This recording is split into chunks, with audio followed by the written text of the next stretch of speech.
So we move on to the next part of the plenary session number 4. And one of the highlights of our biannual congress is the honorary membership ceremony and the lecture, of course, by the new president. And it's my pleasure to invite Professor John Forsythe to the podium for his presidential address. John works as a transplant surgeon in Edinburgh, Scotland. He's a dedicated member of ESOT's board, first as chair of our educational committee and the last 4 years as our tremendous secretary. John, the floor is yours.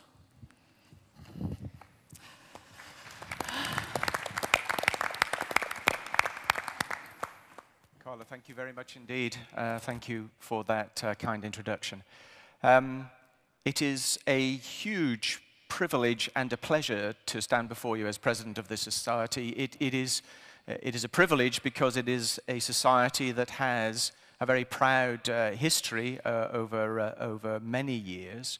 And it is a particular pleasure to take over at this time because I'm sure you would agree with me that this is not a society that is on the decline.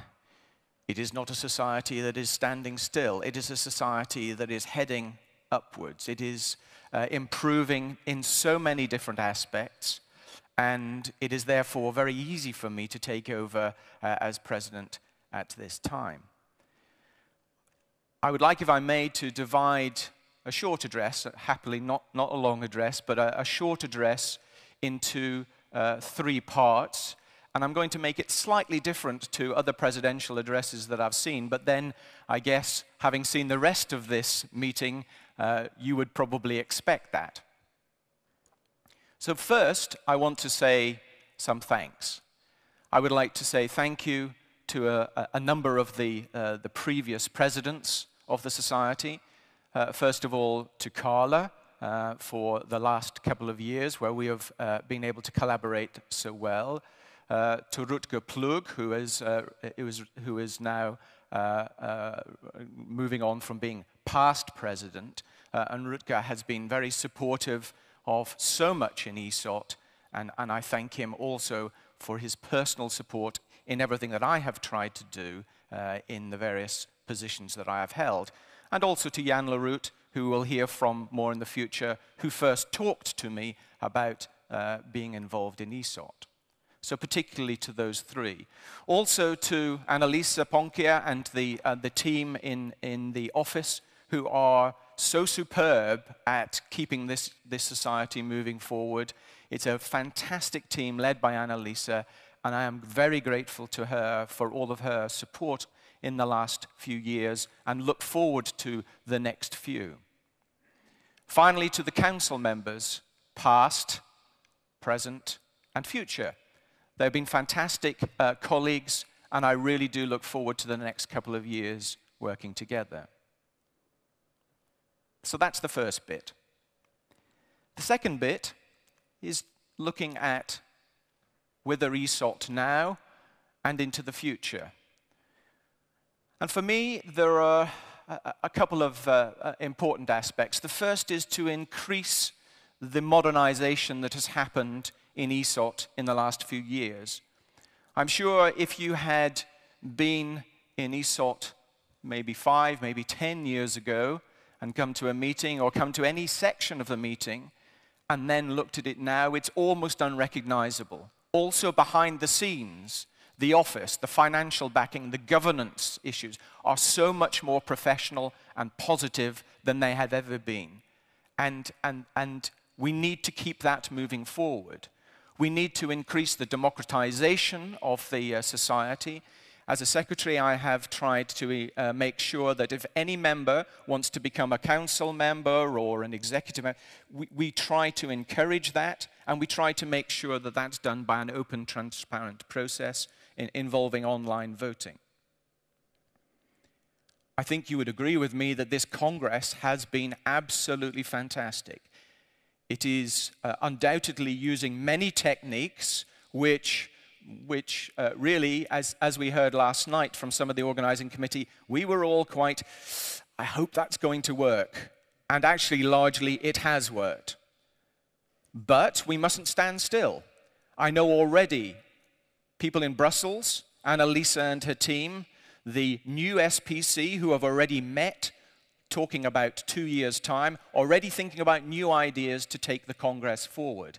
And we must do that if we are to continue this drive for improvement and making our Congresses really good educational tools for the clinicians to take back to their units. We are about to have a new website.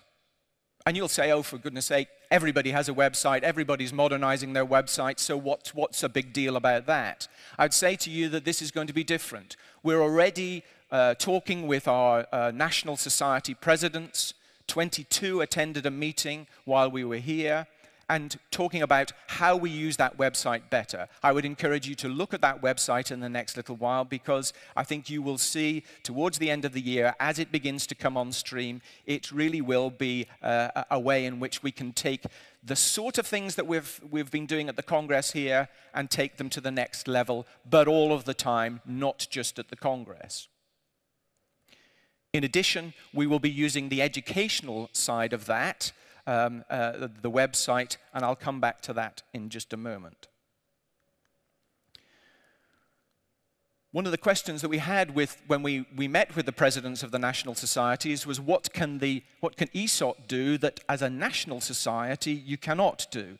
And I think that there are a whole load of things, and I won't go into them more, but one of them is about critical mass, is about the ability as a large organization that is truly Europe-wide, working in close collaboration with the national societies to push a little bit at some of the important politics across the whole of Europe.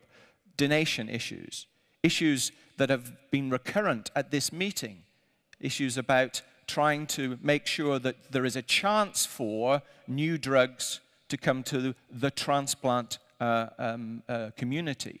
And I think, like Peter has said, I would say that the talk by Alan Kirk I found was very, very enlightening in that. And likewise, Randy Morris, who looked at the barriers to trying to get new drugs and take our area forward. Now, I certainly don't want to emulate Tony Blair, but Tony Blair once was asked some of his priorities, and he was asked to give 3 priorities, and he said education, education, education. And certainly one of my priorities, split into 2, just so as I'm not completely like Tony Blair, is education, education. And again, look at the way that we have developed the educational content of the society. I first came in through the Education Committee. I didn't do anywhere near as good a job as Vasilios Papalous, who is now the chair of the EC, and that is already building. It's already, I think, much better than I would have had of thought. But we can do an awful lot better. We can do a lot better. Just to give you a couple of snapshots of how I think we are at the moment, and how we could do better, I'm going to do 2 short videos. There's one that you should have been able to access already through our website and through the Congress website, which indicates, it's not so educational, but it just indicates how we can, if you like, get messages over. And then another one which I'll introduce in a moment.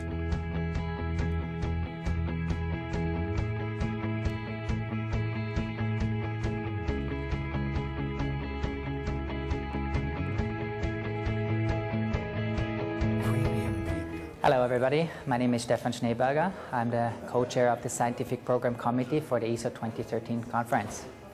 We are here at the abstract assignment meeting in Vienna. This is where we put all of your submitted abstracts into the individual sessions.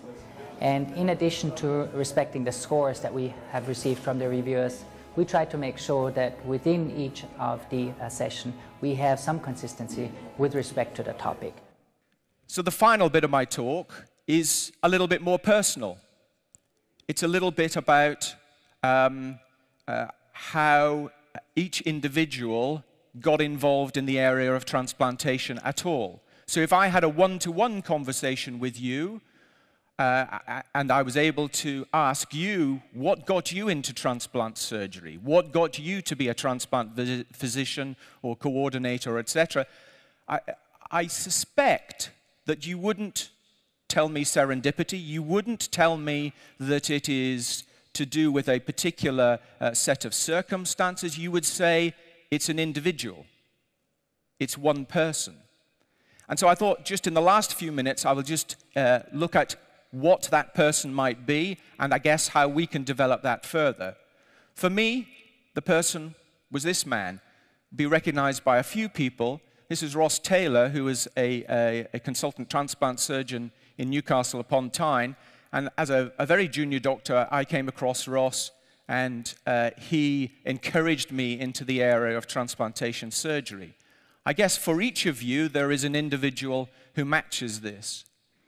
And I know he was a very good golf buddy mate of Peter Morris's. And Peter, I know not here any longer at this conference, but he'll be pleased that Ross was mentioned, I think.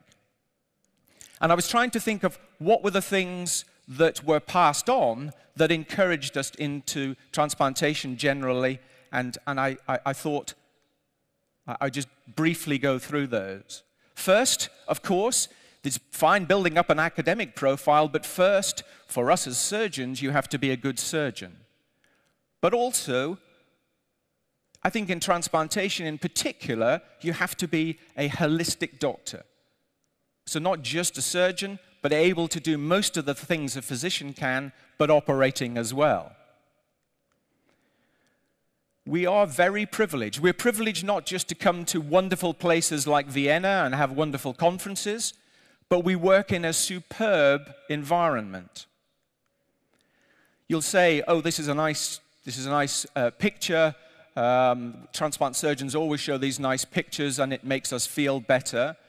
But actually, this is a sad picture. This young lad, Cole, came from quite a lowly background, but he heard some of the educational stuff within Scotland about organ donation. And he said to his mum, Mum, if ever anything happens to me, I would like to be a donor. Very sadly, 2 or 3 days later, he was killed in a car accident. And because of his discussion, we were able to follow his wishes. And that was discussed with his family. Here we have the other side of that. We have a gentleman here with his transplant surgeon. And he's an absolute hero. He came, and as you can say, if he came to you, bilateral amputee with atherosclerotic vascular disease, you would say, no, you should not have a transplant. But he actually had a coagulative disorder. He was actually a marathon runner in his time, an elite marathon runner. And he said, please give me a chance. He was an absolute hero after his transplant. We, as a ward round, walked to see him only a matter of 18 hours after the transplant, and he was up on his prosthetic limbs walking towards us. And he continued that determination throughout his recovery. And he then became a passionate supporter for organ donation. And this young man, he told us he was wearing plenty of sunscreen, was a live donor recipient. We do work in a very privileged atmosphere. So we should try to give something back. We should not either stay in our comfort zone. We should try to push the limits, almost the strap line for this meeting. Push a little bit further. This is an interesting one which characterized Ross Taylor, was this say thank you. There was an article in the UK recently which said, you can really tell something about an individual when you watch them sitting at a table, looking and having some sort of connection with people around them and with the waiters and the waitresses. How they deal with that individual tells you something about them. And certainly Ross Taylor certainly had a time and an ability to connect with everybody. I think in our profession, and in our particular area, we sometimes don't do this. We don't maybe have time. And certainly I have not been able to do that at times in the past, but I'm better than I was. If you don't give time for yourself and your family, you cannot develop further. Finally, if something feels wrong, then you have to try and stand up for right. Ross certainly passed that message on, and I'm sure you saw that in your mentors. How do you say that a little bit better? In struggling for the words, I thought it would be nice to quote from this man, Seamus Heaney. I'm not sure whether any of you will be aware of him, a fantastic poet who died just this week. Superb wordsmith, crafter of words, but also a nice man, I understand. It was said of him, "Great is the friend whose one small shove can put you on the upswing," said of him. And to quote his words, "The power to persuade that vulnerable part of our consciousness of its rightness in spite of the evidence of wrongness of all around it. The power to remind us that we are hunters and gatherers of values." That was when he won the Nobel Prize for Literature. So wherever you are, junior or senior, within ESOT, I think we have the chance to be mentors. We have the chance to develop further within our units, within the society, and hopefully, therefore, to better serve the patients that we look after. Thank you very much indeed.